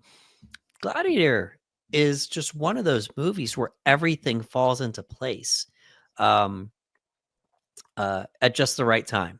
You know, yeah. obviously it is anchored by Russell Crowe's performance, but it's more than just that. There's so much going on in what makes this movie um, such a great movie to watch. Yeah. I think this is one of those movies where we've seen movies where we'll see there might be an aspect like the acting, the performances are the best thing about this movie, or the set pieces are the best thing about this movie. Actually, the script was the best thing about this movie. Gladiator is one of those movies where I feel like everything works so well. Again, you've got incredible performances. And as you mentioned by the cast, this is Russell Crowe's baby, but he is not carrying the entire load alone. Like he's got an amazing performance from Connie Nelson. He's got an amazing performance from Joaquin Phoenix. Um, Everyone who's on screen has this commanding presence. No one kind of steals the scene from one another because everyone's kind of just killing it. And there's plenty of scenes where we have these two actors just working across from one another, just absolutely devouring it. But it's just I remember being blown away in the theater, and my dad and I went to go see it, and my dad is one of those people, like, he doesn't go to the movies often. And there have been plenty of times, and I mentioned to you this off the air, like there's been plenty of times I dragged my dad to see a movie where we walked out and I could tell, like, yeah, he was kind of like, I wasn't into that. But Gladiator, I remember us walking out and him kind of like laughing. He goes, "Are you crying?" He goes, "You crying?" I was like, "Yeah, no, I'm crying, leave me alone." But he was like, "No, that was really good." He was like, "That was really good." And I feel like the movie, in a similar way, because we talked about it recently, was The Matrix. I feel like Gladiator is also one of those movies that everything is set out to do, it did really, really well. You've got amazing action sequences, right? Like the action sequences don't suffer because the movie is too focused on dialogue, but then you don't have scenes of just dialogue that suffer because you just want to get back to the action. Like that never happens. Like everything complements everything in the film.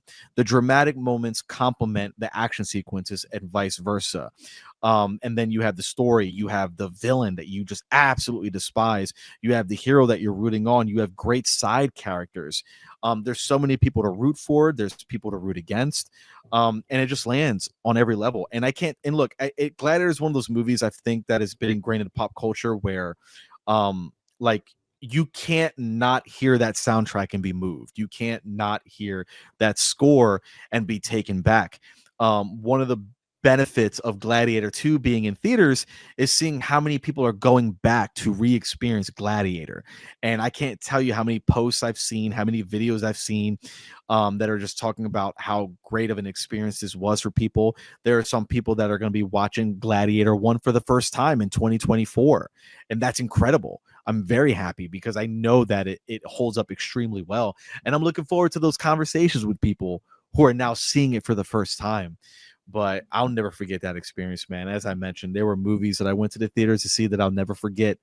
I can name TMNT 1990, Jurassic Park, Man of Steel, The Dark Knight, Gladiator is absolutely one of those movies that I walk away going, I'll never forget that experience at the cinema watching it. I did not get to see this in the movie theater. It That was breaks my heart. it wasn't on my list, Yeah, unfortunately. it breaks my It heart. wasn't on my list, but I did watch it when it came out on a Mhm. home video, and oh yeah, it hit me. It What we absolutely hit me. need, what we need is a re-release for an anniversary, and we'll make sure you go.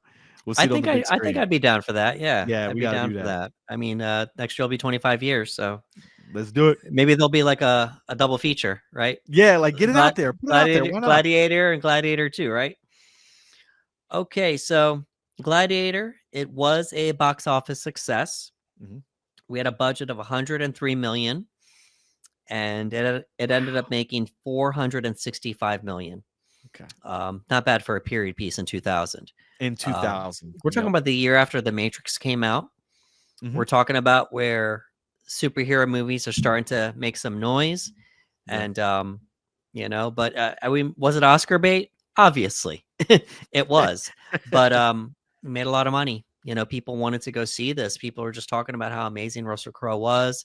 How great Sir Ridley Scott, brought everything. It was just phenomenal with all the things that fell into place there. Gladiator would go on to make a lot of noise during award season, especially the Oscars the following year. I believe it. It was nominated for 12 Oscars. Good. Worthy of it. Worthy of it. The nominations are as follows. We have Best Supporting Actor, Joaquin Phoenix, of course. Mhm. Best Director, Ridley Scott. Best Original Score, Best Original Screenplay, Best Cinematography, Best Film Editing, and Best Production Design. Yeah. The wins are as follows. Best Sound Mixing, Best Costume Design, Best Visual Effects, Best Actor Russell Crowe, and yes, it won Best Picture. Absolutely deserving of it, man. I'm telling Yeah. you, like, Pretty incredible. So I wanted to show some love to Russell Crowe and Joaquin as far as their Oscar journeys go. Russell Crowe was nominated for Best Actor for The Insider the year before, and he didn't win it. He was nominated for Gladiator the following year, and he won it. And then he was nominated again for A Beautiful Mind, and he didn't win it. So those are his only 3 nominations, and he won it for Gladiator. Joaquin Phoenix was nominated for Gladiator in 2001. That was his first nomination. He was nominated again in 2006 for Walk the Line, played Johnny Cash. oh yeah. And then he was nominated Best Actor again in 2013 in The Master. And he didn't win until his 4th Oscar nomination in 2020, and that was when he won it for Joker. Oh yeah. Obviously. But so many years ago, and I wouldn't argue with anyone who you would tell me that this is Russell Crowe's best performance. Some people think A Beautiful Mind is, that's where my mind went. I was like, I he feel was like a robbed. lot of people. Yeah, I feel like a lot of people talk about A Beautiful Mind. Yep. But the thing is, it's like, well, we just gave it to him a year ago. We can't give it to him again. Yeah, That old unspoken Yep. rule that we talk about. Yep. But for me, this movie turned Joaquin Phoenix into a bona fide star immediately. Yes. Immediately. And a lot of us, this is the deep cut here. He didn't get into acting if not for his brother. Yeah. And for those of you who may or may not know this, his brother was a very well-known actor in the 80s by the name of River Phoenix. Yep. And River Phoenix, he himself is an Oscar nominee. He has 1 Oscar nomination for 1989, Running on Empty. And Joaquin talks about it all the time. I didn't want to get into acting, but it was because of my brother I got into acting. So what a great story that unfortunately his brother did pass away, but he continued on, and Joaquin would go on to become one of the greatest actors of our generation. He's, if you notice, his Oscar nominations, they're all spread out, and it's not like, Russell's nothing to sneeze at. He still gives great performances to this day, but the Academy just continually recognizes Joaquin every few years because he's just still doing it after all these years, you know? Yeah. This was, as I mentioned before, this was the movie where like I kind of saw Joaquin Phoenix for the first time. And he was so good in the role that I was like, man, this guy's gonna have a hard time being seen as anybody else besides Commodus, because you despise him so much. And I was worried. I was like, oh man, I wonder if he's gonna be able to break away from such a horrific character. And he's done a magnificent job. Like as you mentioned, Joaquin is one of the best actors going today. So I love seeing his progress through the years, but man, I hated him in this. Yeah. Oh, by the way, let's not forget our boy Hans Zimmer. He's the one that did the score. Yes, it's Yeah. got to be Hans, baby. It's Yeah. got to be So Hans. he didn't win. He lost out to Tan Dun of Crouching Tiger, Hidden Dragon. So That was a that's big one. yeah, that's who he lost to. Ridley Scott was robbed. And here's the thing, though. Here were the other people he went against. Okay. Stephen Daldry for Billy Elliot, Ang Lee for Crouching Tiger, Hidden Dragon, and Steven Soderbergh for not one but two movies. Oh wow. So Steven Soderbergh was nominated for Aaron Brockovich, the Julia okay. Roberts movie, and he won it for Traffic. Traffic was a great movie. Traffic was a big deal. I remember that. Yeah, it was a great movie. But you know, so Steven Soderbergh kind of doubled his odds there. You know, it's 2 out of 5 nominations. They say sometimes that the votes get split and it hurts your odds. Oh yeah. You know, so but the Academy, they went with Steven Soderbergh for Traffic, but a lot of people feel that Ridley Scott was robbed, you know, with what he did. I can see that, considering the scale and the scope of a movie like Gladiator. I understand, and especially with the success of Gladiator in every front. Like sometimes, like the director has their hands in everything on that picture. You know what I mean? And to be as successful as it was, and to land the mark on almost every aspect of that movie, yeah, I can see why people would feel like he got robbed. I get it. Yeah, and so here's the thing: Sir Ridley Scott has never won an Oscar. That's crazy. He's 86, making movies still, and he hasn't won an Oscar. That's wild. So look at this: 1992, Thelma and Louise, Best Director, by the way. 2001, Best Director, Gladiator, nominated. He wasn't nominated. He wasn't a producer on Gladiator, so he didn't get that Best Picture win, unfortunately. Okay. And then 2002, Black Hawk Down. He was nominated again as Best Director. Yeah. And then 2016, he got a Best Picture nomination for The Martian, but still, unfortunately, no Oscar win. So that's as far as that goes.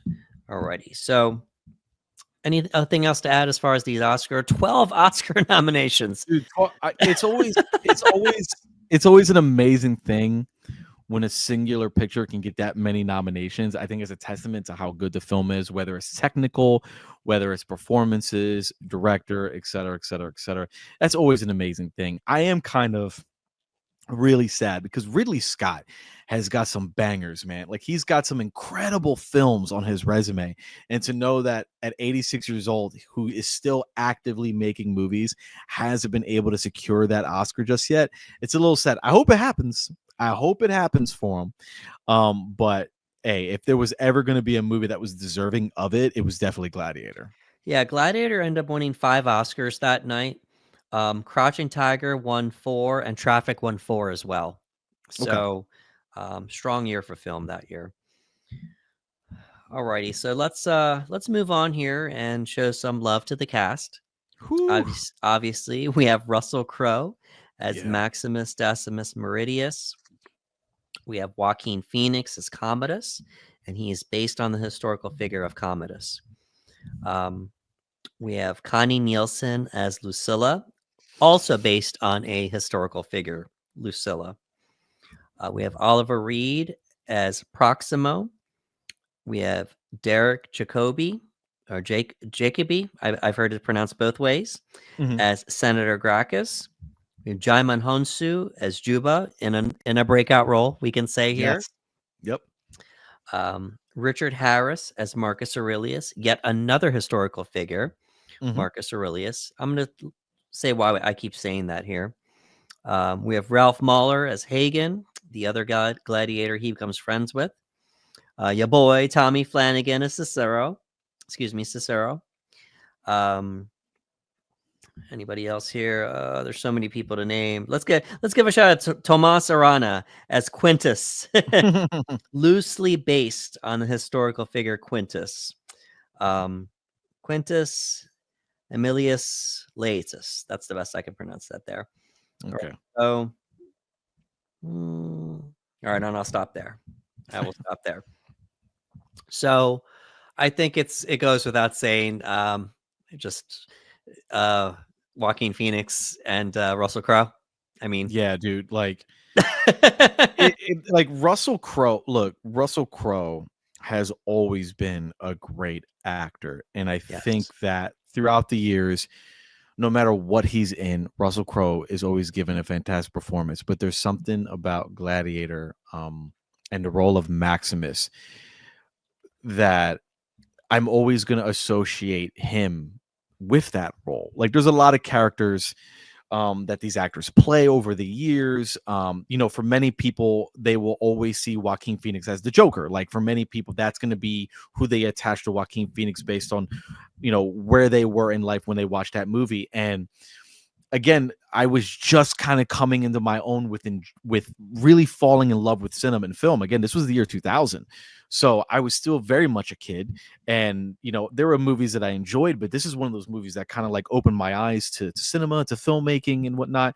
And this was one of the first times I really got to appreciate Russell as an actor, as a performer, and like the way they're carrying the scenes. Again, for a young boy like myself at the time, I would probably be more interested in the action scenes, right? Like, they're going to battle and the gladiators and this and that, and there's tigers. Like, that's the stuff that sold me in the trailer.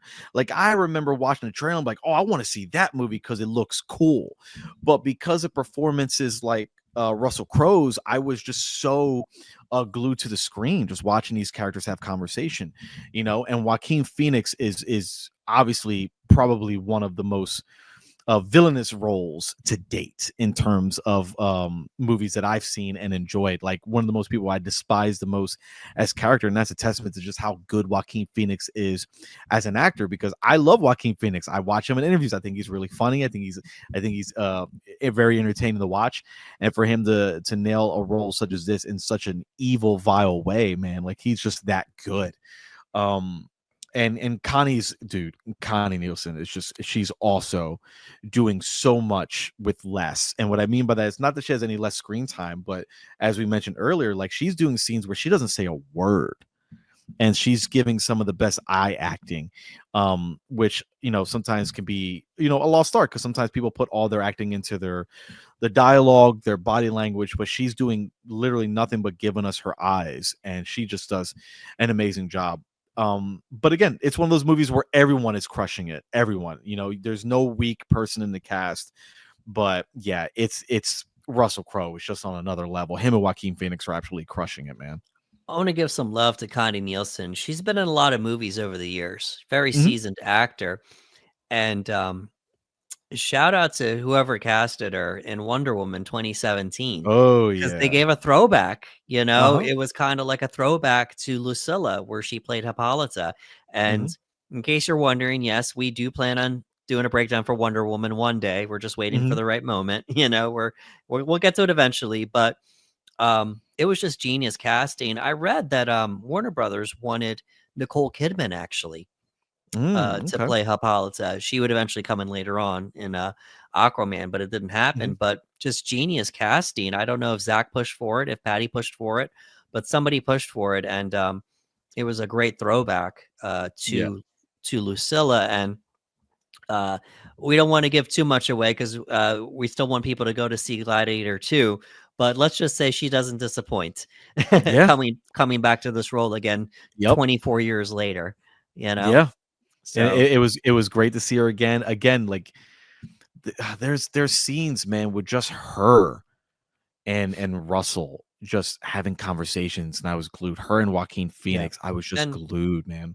And shout out to her, because clearly Russell Crowe and Joaquin Phoenix, they're on another level right now. you can tell that there.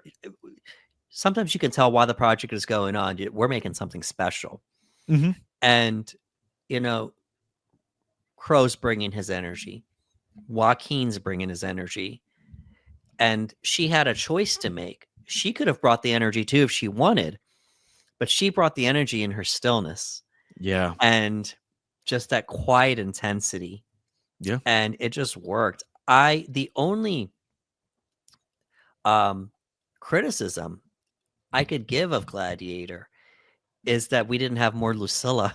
Give us more Lucilla, man. Yeah, that we didn't have even more of her, Mhm. so that's as far as that goes. But clearly, besides Joaquin and Russell Crowe, we gotta give some love to Connie Nielsen there, obviously. I love the word you used for her, which is stillness, Yeah. because I would love to pick her brain, um, and talk about that performance and ask her, like, was the stillness something that you felt Lucilla had to portray, just surviving, just be as still as you can, don't make waves, don't anger Commodus, just remain as still as you possibly can in order not to raise suspicion, just all of those things. I would love to pick her brain to ask her a question like that, because again, like, there's a stillness to her performance, not flat, not boring, not off, just a stillness, but she's giving her all in these scenes, man. She was great. Alrighty, so we're gonna start winding things down here, and we're gonna give you guys our closing thoughts. And I'm gonna bring us back to a conversation we were having off the air, and let's give a shout out to just the genre of, well, the unofficial genre of swords and sandals. Mm-hmm. Just it's been around for a long time.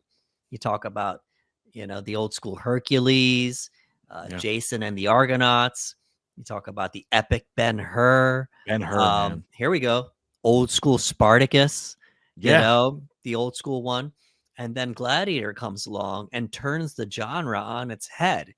Yeah. And then Hollywood just starts following suit.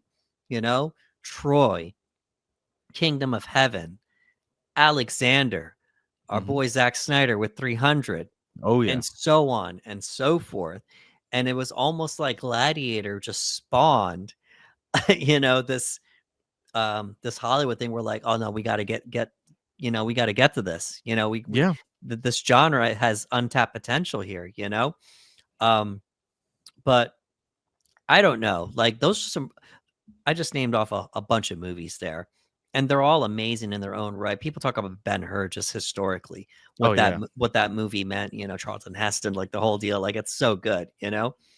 Um, but I don't know. For me, if you had to force me to pick one, what is the best swords and sandal movie of all time? I'm going with Gladiator. Dude, it's hard not to pick Gladiator, right? Like, for a number of reasons. And it's really cool that we're kind of seeing it now with Gladiator 2, because as you mentioned with Gladiator, that genre had kind of gone away for a little bit. You could find a movie similar, but you weren't seeing studios make these big blockbuster movies that were sword and sandal, if you will. And here comes Ridley Scott with Gladiator and kind of go, wow, it's been a while since we've seen these types of movies, and turn it on its head. Again, I remember the advertisement for this movie, and they were using, I'm pretty sure one of the songs was Ball with the Ball by Kid Rock. And I remember thinking, wait a minute, like this feels very rock and roll. Like, whoa, like I want to see this movie. Cause again, I was just into the idea of like the action, the sword fighting, and we got this epic movie. And it's a beautiful thing because it always I love one thing I love about film and cinema in general is when we see the return of genres, right? It happens all the time. Like you'll Yeah. see the horror genre, the sci-fi genre, like genres that'll kind of like lose a little bit of steam, and then they start coming back with a vengeance. And it's like, oh, I love that. And I've always think it's really cool when we can pinpoint the one movie that kind of turns it around, like comic book films. Like before Batman Begins, comic book films were kind of getting beat up pretty rough. Right. And then Batman Begins came out, and it was like, wait a minute, like hold on, we can look at comic books like this now, comic book films like this, I should say. So it's always fun when we get to see that. So with Gladiator happening in 2000, and you start to see other movies came after. 300 was a big one. I remember a big deal about. I remember Troy being a big deal, and you had Brad Pitt attached. And you see him slaying the giant Nathan Lane in the commercial. Like, it was such a big deal. Kingdom of Heaven. There was just a lot of those movies that were coming out again, and it's great because Gladiator did so well. It was like, hey, we can make these movies again. We can put these out in cinema again, and that was awesome. And it would be really difficult for me to sit here and say that it's not at least in the conversation to be one of the best, if not the best one to date. In terms of just what it did. Again, like, there are movies that are ingrained in pop culture. I remember when The Notebook came out, and everyone was like, you got to go see The Notebook, you're gonna cry, go with your partner, your significant other. It's like, that's the girl movie right now. I remember that was the advertisement. It was like, oh, that's the one to take your wife and your girlfriend or your partner, like, go see The Notebook. Like, it was ingrained in pop culture. Like, The Notebook was so big. I feel like Gladiator kind of has that, right? Like, when you see those memes and you see those jokes about, like, what's the ultimate guy film, it's like Gladiator, you know what I mean? Because you get the action sequences, you get a love story, you get vengeance, and then you get this tearful ending that is a soldier's death that men strive for. That meme and that collective joke that you see online. But I think that there's some truth to that Gladiator made such an impact. Yeah. That when people talk about some of their greatest films, that's in the conversation. So much so, and I'm sure you saw them. It reminded me of when Barbenheimer happened, when Oppenheimer and Barbie came out, and people were going to the movies to see this and see that and see both, and people were dressing up. Gladiator 2 is out while Wicked is out, and people were seeing both, and I saw people dressing up for Gladiator. And it was like this big deal, and guys were wearing the armor, and they were like, oh. And it was like, ladies, when you're done seeing Wicked, don't forget your man wants to go see Gladiator. Your partner wants to go see Gladiator. And it's like this running gag because there's this attachment to Gladiator 1 that I think everyone holds it dear. And I think what makes it truly special is that for people like you and myself who really love film and follow film, there's a love for it. But then you can be a casual viewer, someone who just occasionally watches movies every now and then, and love Gladiator as well, and be like, yeah, I'm not really a big movie guy, but that Gladiator, them Gladiators though, with them Russell Crowes though, right. You know what I mean? Like, that conversation happens, and that's great. So it's a special movie, man. It's a special movie, and I'm grateful that, again, it's one of those movies that we got to have in our lifetime. You know what I mean? And I hope that if anybody hasn't seen it, that they go out of their way to watch it, because it's an experience. It's an absolute experience, and one of a kind, truly. Yeah, when we decided that we would do a breakdown for it, I was sitting there watching it, and I'm just like, man, this movie's 24 years old. Don't feel it. Don't feel like it. it didn't feel like it at all. It was so Nope. good. It's so good. The acting is top notch. The cinematography is, the score, like, it's very hard to find pieces of the movie where it's like, no, I didn't like that they did that. Yeah, there's only a few movies that I feel like, for me personally, where it hit the credits, where I had to sit in place and just kind of absorb it, and just kind of like let the credits play through, let it play out. And I watched Gladiator again recently, and when the credits were rolling, I would just wipe my eyes. I was crying, wipe my eyes, and I just sat there. And I'm just like you said, you kind of just think about it, and you're like, I can't think of a single thing that I would change, that I find any fault with. Like, it flows. The pacing is great. Everything is exactly what it needs to be. And this is one of those movies that, again, when it ends, you kind of just got to sit there. You just sit there and just let the credits roll, man, and just feel it, because you just had an experience. All right. So I did mention a movie by the name of Spartacus, but we don't talk about shows too much. So I'd be remiss to mention one of Ricardo's favorite shows. Love this show, man. I watched it. It's not one of my favorites, but I do have to give respect to the Spartacus TV show on Stars, I believe. Yeah. and pretty epic. Oh yeah. Yeah, pretty epic. But if you're into the swords and sandals genre, there's a TV show for you folks to get into. Good luck with that watching, because Oh it's yeah. It's lots a of twists great and show. turns. Yeah. It's a great show. And look, again, we talk about like impact. There was definitely a lot of things that were done in that show that paid homage to the movie Gladiator, in terms of like the way some of the action sequences were, the double bladed decapitations, things like that, just like the epic nature of the Gladiator battles. Like there was a lot that you could see that were inspired by Gladiator, and they were going for that feel. And Spartacus, yeah, that's one of my favorite shows, man. I got Yeah. that series on DVD. Like that's one of my Yeah. babies. I looked it up, 2010. So 10 years after Gladiator. So it wasn't that Yeah. long after, so Yeah. the swords and sandals was still kind of hot at the time, and Hmm. whoever decided to do it, they were like, oh well, let's do Spartacus, but as a TV show. So Yeah. had to give them a shout out. Oh yeah. Alrighty. Folks, that was the Panel Bros official breakdown for Gladiator. If you could please give us a like, share, and subscribe on YouTube at the Panel Bros, we'd appreciate it.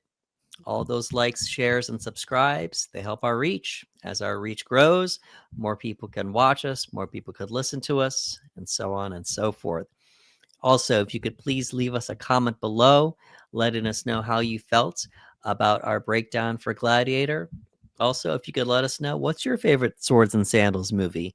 Let us know in the comment below. Is this Russell Crowe's best performance? Yeah. Yeah. So let us know in the comments below. And please watch Gladiator before Oh you yeah. go see Gladiator 2. And if you're wondering, yes, we will do a breakdown for Gladiator 2 Oh yeah.